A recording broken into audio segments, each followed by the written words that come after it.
It's Arif again. Welcome to my channel TNQ Quest, where I upload content about quality and training aligned with the examples from BPO. So today's topic is 5W&H analysis. It's also called as Kipling method. So let's get started.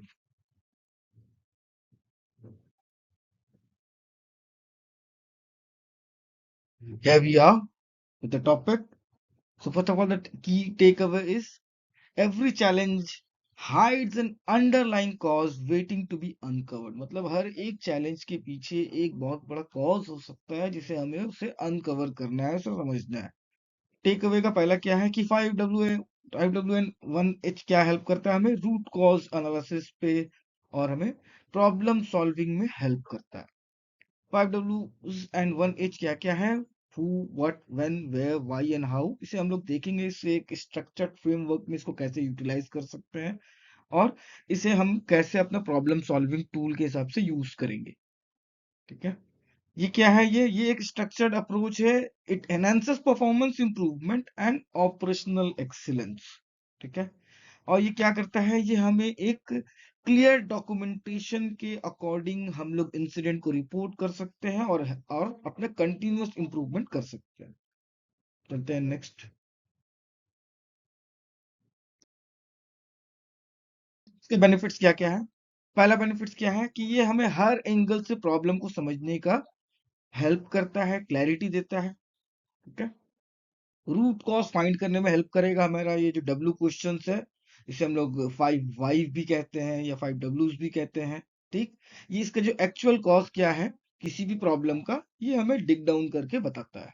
ठीक, decision making में help करेगा आपको.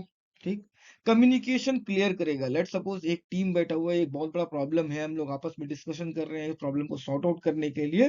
तो हम लोग अगर इस पे डिस्कशन कर रहे हैं तो कम्युनिकेशन होगा. उनका पॉइंट ऑफ थॉट्स, उनका थॉट क्या है, हमारा थॉट्स क्या है, उसके अकॉर्डिंगली उनका क्या अंडरस्टैंडिंग है, हमारा अंडरस्टैंडिंग क्या है, हम लोग एक कंक्लूजन पे आएंगे कि क्या एक्चुअल प्रॉब्लम था और उसे कैसे डील करना है. ठीक, ये हेल्प करता है हमें प्रोसेस की इंप्रूवमेंट के लिए. ठीक, और analyse accidents, errors, failures, systematically break down in events. एक इवेंट के तौर पे एक एक करके ब्रेक डाउन करता है. ओके, कब यूज करना है? हम इसे यूज करना है जब हम लोग रूट कॉज एनालिसिस कर रहे हैं या किसी तरह का कोई प्रोजेक्ट प्लानिंग कर रहे हैं या हमें अपना प्रोसेस को इम्प्रूव कराना है.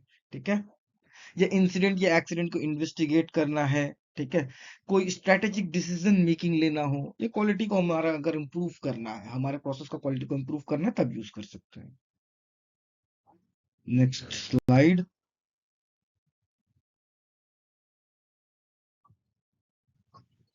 ओके, तो इसको कैसे इम्प्लीमेंट करना है? इसे इम्प्लीमेंट करने के लिए क्या करना होगा? हमें प्रॉब्लम सॉल्विंग एक फ्रेमवर्क बनाना होगा जहां पे इस प्रॉब्लम को क्लियरली डिस्कस करेंगे.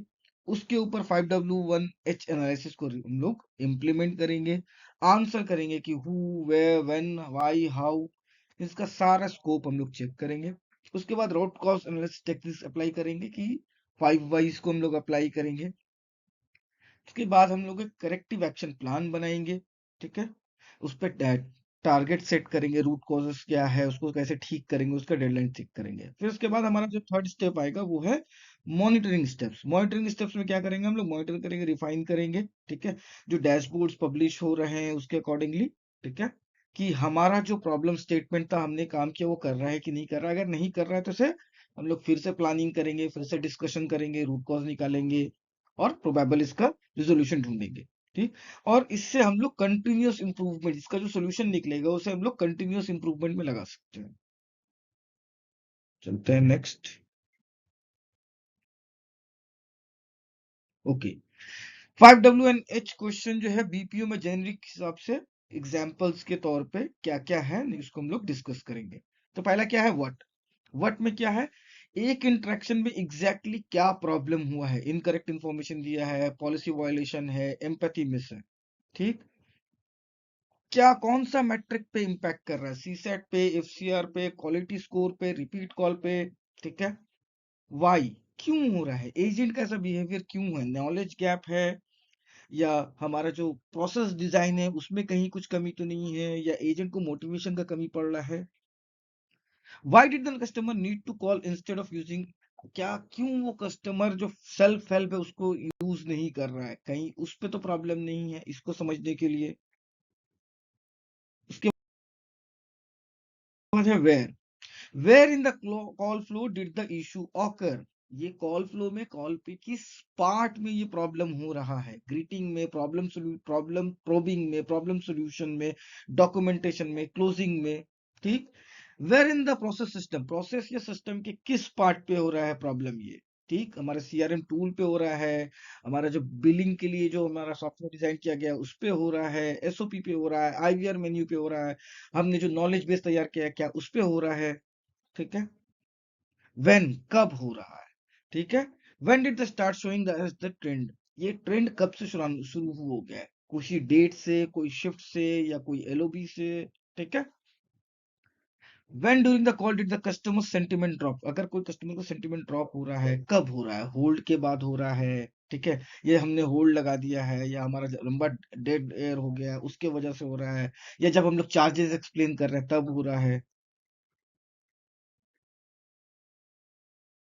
हु, ठीक है, हु इज प्राइमरीली अफेक्टेड, ये जो हमारा प्रॉब्लम अगर कोई स्टेटमेंट है तो उससे कौन इंपैक्ट कर रहा है, हमारा कस्टमर सेगमेंट कोई ऐसा है जो हमने कैटेगराइज करके रखा है उस पे ऐसा हो रहा है, या किसी एक लोकेशन के कस्टमर्स को हो रहा है। ठीक है। हु इज इन्वॉल्व, कौन कौन इसमें इन्वॉल्व है, एजेंट्स की तरफ से ऐसा हो रहा है, टीएल की तरफ से हो रहा है कोई प्रॉब्लम, या ट्रेनर की तरफ से हो रहा है। ठीक है। How, how often is this happening, यानी कि ये कब कब हो रहा है, कितने इंटरवल में हो रहा है, कब से हो रहा है। ठीक है। डिफेक्ट रेट परसेंटेज क्या है, how is it currently being handled, अभी ये किसको किस तरह से हम लोग हैंडल कर रहे हैं, अगर कोई प्रॉब्लम स्टेटमेंट है तो इसको हम लोग किस तरह से हैंडल कर रहे हैं। इसका अच्छा तरह से एक एग्जांपल मैं आपको आने वाले स्लाइड्स में बताऊंगा, एक प्रॉपर एग्जांपल्स के साथ में। ये एक जेनेरिक सिर्फ डब्ल्यू 5W एंड H था। आगे चलते हैं। ओके, यहाँ पे एक एग्जांपल्स के साथ में दिया गया है 5W1H। यहाँ पे एक एग्जांपल क्या है कि हमारा कॉल वॉल्यूम ज्यादा था जिसकी वजह से एजेंट्स जो हमारे हैं जो कॉल्स हैंडल कर रहे हैं उन्होंने वेरिफिकेशन प्रोसेस को स्किप कर दिया है। तो प्रॉब्लम स्टेटमेंट जैसा मैंने आपको बताया कि कुछ क्यूएस ने कॉल्स को ऑडिट किया, वहां उन लोगों को पता चला कि कुछ एजेंट्स जो है कॉल पे वेरिफिकेशन प्रोसेस को फॉलो नहीं कर रहे हैं। ठीक है। Agents are not asking all mandatory verification questions, यानी कि एजेंट्स जो है जो मैंडेटरी क्वेश्चंस जो है रिक्वायर्ड है एज पर एसओपी है उसको नहीं पूछ रहे हैं। ठीक है। उससे क्या हो रहा है, ये कंप्लायंस मेंटेन नहीं हो रहा है, ये डेटा प्राइवेसी रिस्क है। लेट सपोज किसी कस्टमर का कोई अकाउंट रिलेटेड जो है कोई कंप्लेंट था, हमारे एजेंट ने क्या किया, उसको उसने बिना किसी भी सिक्योरिटी चेक का या वेरिफिकेशन का आंसर दे दिया, तो ये क्या है, कस्टमर का इंफॉर्मेशन को हम लोग विदाउट वेरिफिकेशन आंसर कर दे रहे हैं, तो उसका प्राइवेसी के लिए प्रॉब्लम हो सकता है, ये कोई मिसयूज भी कर सकता है। तो ये क्रिटिकल डिफेक्ट है। ठीक है। और ये शायद कस्टमर को फाइनेंशियल इम्पैक्ट भी कर सकता है, क्योंकि हो सकता है कि किसी और ने कॉल किया, उसको इन्फॉर्मेशन हमने दे दिया, फिर वो कस्टमर उस डेटा को मिसयूज करके किसी तरह का कोई फाइनेंशियल लॉस कर सकता है कस्टमर को। वाई, क्यों हो रहा है ऐसा, क्योंकि क्यू इज हेवीली लोडेड, बहुत सारे कस्टमर्स ने कॉल किया हुआ, कॉल वेटिंग पे चल रहा है। ठीक है। एएसटी का एजेंट्स के ऊपर में जो है दबाव है, प्रेशर है, तो इसीलिए उसको क्या कर रहे हैं वो लोग, कॉल्स को छोटा करने के लिए, कॉल्स जो क्यू पे हैं उनको खत्म करने के लिए वो लोग बिना वेरिफिकेशन प्रोसेस को स्टेप किए फॉलो किए हुए वो लोग कस्टमर्स को आंसर कर दे रहे हैं। ठीक है। IVR and CRM do not enforce verification, अब कुछ कुछ ऐसे जगह में होता है कि वेरिफिकेशन एजेंट कॉल पे जब करता है आईवीआर पे ही उसका वेरिफिकेशन हो जाता है। लेट्स सपोज उसने रजिस्टर मोबाइल नंबर से कॉल किया, उसे बोला गया होगा अकाउंट नंबर इनपुट करने के लिए, या डेट ऑफ बर्थ इनपुट करने के लिए, या अपना पिन नंबर इंटर करने के लिए, तो वहीं पे वो वेरीफाई हो गया। ठीक। कुछ कुछ जगह पे क्या होता है कि ऐसा कस्टमर ने कॉल किया अपने रजिस्टर मोबाइल नंबर से, स्क्रीन पे अपने आप उसका सारा डिटेल्स आ जाता है। ठीक है। और कुछ कुछ जगह में से क्या होता है कि हमें मैनुअली इंटर करना पड़ता है। ठीक है। अब लेट सपोज कस्टमर का डिटेल्स अपने आप डायरेक्ट स्क्रीन पे आ गया। ठीक है। तो वहां पे हमें अकाउंट में जाने से पहले उसको सिक्योरिटी चेक करना होगा, उससे क्वेश्चन पूछना होगा, एग्जाम्पल डेट ऑफ बर्थ क्या है, आपका नाम, पूरा नाम बताइएगा, आपके लास्ट 5 ट्रांजेक्शन्स बता दीजिएगा, ठीक है। तो इस तरह से अपना एड्रेस बता दीजिएगा, या लास्ट कॉल आपने किसको किया है उसके बारे में वो नंबर बता दीजिएगा, लास्ट के 4 डिजिट बता दीजिएगा, ठीक है। तो एजेंट्स क्या कर रहे हैं कि इस चीज को फॉलो नहीं कर रहे, उन्होंने अपने मन से सारे वेरिफिकेशन के बॉक्सेस को अगर आ रहा होगा तो उसने डायरेक्ट टिक कर दिया, कस्टमर को जो इन्फॉर्मेशन चाहिए था उसके अकाउंट को उसने दे दिया।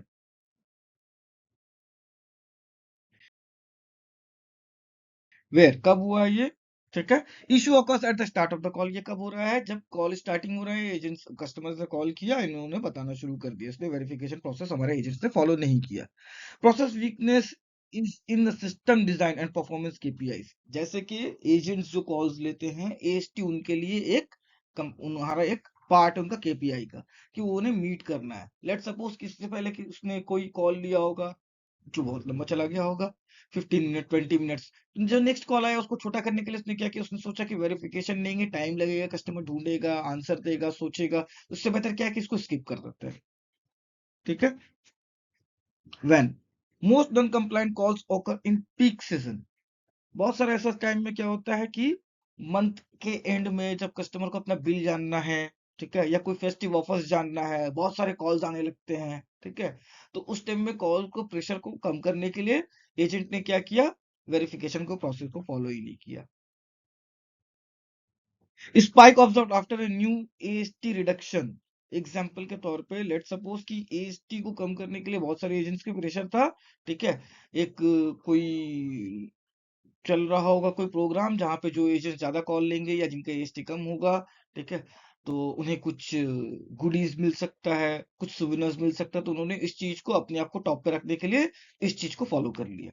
कि आज के डेट में ऐसा होता है कभी कभार कॉल सेंटर्स में कि जब बहुत सारे कॉल्स आने लगते हैं तो वहां पे अनाउंसमेंट हो जाता है कि आज के डेट में जो सबसे ज्यादा कॉल लेगा उसे ये गिफ्ट मिलेगा। तो एजेंट ने क्या किया कि उसने सोचा कि चलो मेरा ही नाम चला जाए, तो इसलिए मैं क्या करता हूँ कि कुछ डेविएट कर देता हूँ, इन्फॉर्मेशन तो मैं दूंगा लेकिन मैं वेरिफिकेशन प्रोसेस को फॉलो नहीं करूंगा। लेट सपोज वेरिफिकेशन प्रोसेस को फॉलो करने में 1 मिनट लगता होगा, एग्जाम्पल लेते हैं, अगर दिन भर में उसने 100 कॉल लिया तो उसको 100 मिनट बच गया, तो वो ज्यादा कॉल ले सकता है और अपने आप को टॉप पे रख सकता है।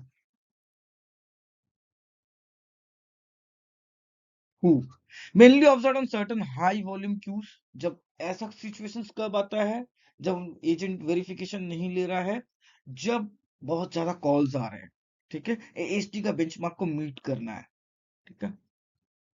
Risk exposure is for all customer segments, especially high value accounts where details are sensitive. Let's suppose कोई कस्टमर बहुत हाई वैल्यू हुआ, उसे आरपीयू करते हैं हम लोग, बीपीओ में उसे एआरपीयू आरपीयू कहते हैं, एवरेज रेवेन्यू पर यूजर, ठीक है। कुछ ऐसे कस्टमर है जो बहुत ज्यादा जिनका यूसेज है, ठीक है, या हाई नेटवर्क इंडिविजुअल्स कस्टमर्स में से हैं जिनका यूसेज ज्यादा है, जिनका बिल ज्यादा होता है, ठीक है, तो उनका डेटा बहुत सेंसिटिव है कि वो कहाँ यूज कर रहे हैं, नहीं यूज कर रहे हैं, ठीक है।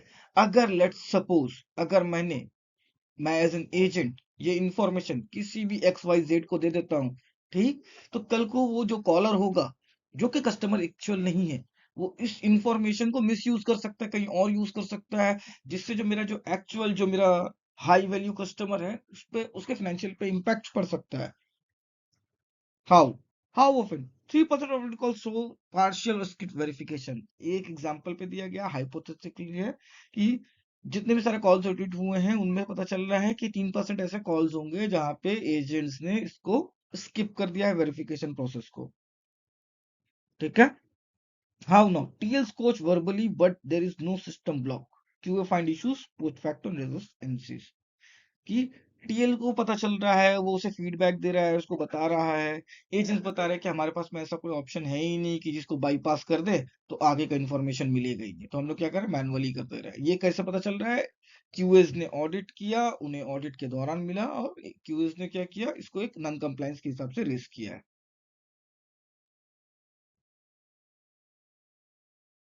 Actions derived from 5W and H, introduce system controls, कुछ ऐसा सिस्टम हमें लेके आना होगा जहां पे जब तक हम वेरिफिकेशन नहीं करेंगे आगे बढ़ ही नहीं सकते, या IVRs पे ऐसा हमने सिस्टम लगा दिया कि जहाँ पे कस्टमर कॉल करेगा अपने रजिस्टर्ड मोबाइल नंबर से, उसको वहीं पे ही उसका वेरिफिकेशन होगा, तभी कॉल कनेक्ट होंगे। अगर वो नन रजिस्टर्ड मोबाइल नंबर से कॉल कर रहा है तो उसे रजिस्टर्ड मोबाइल नंबर इंटर करना होगा, और उस रजिस्टर्ड मोबाइल नंबर पे या तो OTP जाएगा या कोई एक लिंक जाएगा, या ये हो सकता है कि उसे अपना जो अकाउंट का इंफॉर्मेशन होगा या पिन नंबर देना होगा, इंटर करेगा तभी कॉल कनेक्ट होगा। ये कर सकते हैं हम लोग। Align KPI so that any critical compliance error nullifies performance। हम लोग ऐसा कर सकते हैं कि हमने KPIs को इस तरह से डिजाइन किया कि अगर किसी भी चीज पे इम्पैक्ट पड़ता है, अगर इसको वेरिफिकेशन प्रोसेस को फॉलो नहीं करते हैं AST को कम करने के लिए, तो जो भी ऐसे एजेंट होंगे जिन्होंने, लेट सपोज, उस कॉन्टेस्ट, जैसा मैंने आपको बताया था, कॉन्टेस्ट में टॉप पे रहने के लिए, वो कॉन्टेस्ट से बाहर ही हो जाएंगे। क्यों? क्योंकि उन्होंने करेक्टली जो प्रोसेस है एज पर SOP उसको फॉलो ही नहीं किया है। Run focus pressure training. जो लोग ऐसा कर रहे हैं उनके ऊपर पे फोकस ग्रुप बनाओ और उसपे उनपे ट्रेनिंग दो, उन्हें समझाओ कि क्यों ऐसा करना इम्पैक्ट कर सकता है बिजनेस पे, और एक डेटा ड्रिवन पॉलिसी तैयार करें। Next,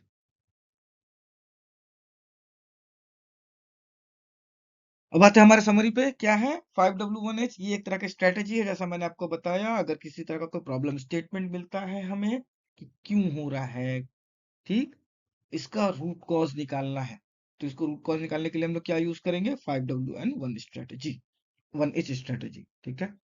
By asking the questions of who, what, when, where, why and how, individuals or team can gain comprehensive understanding of topic। जो प्रॉब्लम स्टेटमेंट होगा उसके ऊपर हम लोगों को एकदम क्लैरिटी मिल पाएगा, और हम लोग एक इन्फॉर्म डिसीजन ले पाएंगे।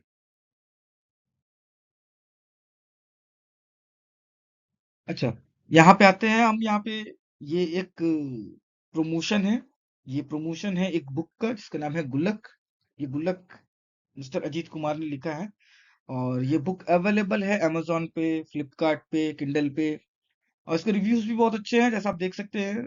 रिव्यूज बहुत अच्छे हैं, मैंने भी इसको चेक किया, बहुत अच्छे रिव्यूज है, बुक भी बहुत अच्छा है। इस बुक में मनी मैनेजमेंट के बारे में बताया गया है कि छोटा छोटा स्पेस जो हमारा चेंज है, ठीक, उससे एक बड़ा ट्रांसफॉर्मेशन अपने फाइनेंशियल हेल्थ पे कैसे ला सकते हैं। अ वेरी गुड बुक, मैं रिकमेंड करूंगा आप लोगों को। लिंक शेयर कर दूंगा डिस्क्रिप्शन पे, आप चाहें तो उस बुक को ऑर्डर कर सकते हैं, and please check out, it's a very good book.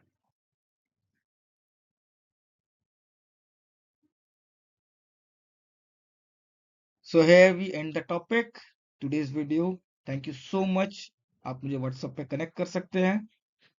It's Arif signing off. Thank you.